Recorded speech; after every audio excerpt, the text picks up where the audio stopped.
And we're now joined by our Bills reporter, Dave Naylor, who's covering the Super Bowl for TSN in New Orleans. Dave, you had a front row seat to Josh Allen's incredible season. How surprising is this MVP award?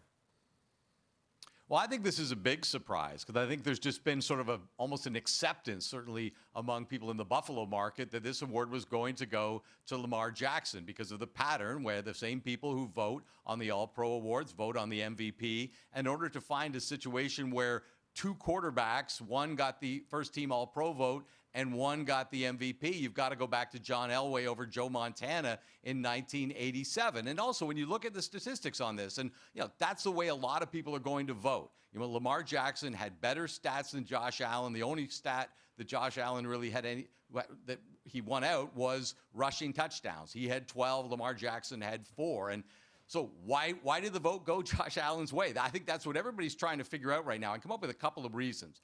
One would be the fact that while Buffalo wrapped up its playoff spot, I believe they were the first NFL team to clinch a division title, the Baltimore Ravens were pushing right to the end of the season. And Josh Allen even admitted publicly that they had kind of closed the playbook for some of those late season games. They weren't showing their hand.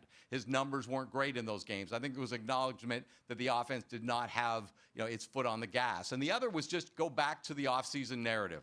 The Buffalo Bills were in a soft rebuild, a year where expectations were lowered, and ultimately they turned themselves into the highest scoring Buffalo Bills team of all time, most touchdowns in Buffalo Bills history, and the first NFL team in history to score 30 touchdowns on the ground and 30 through the air. So it was an exceptional offensive season against expectations that were much lower. I think Josh Allen gets sort of the benefit of the doubt with that backdrop.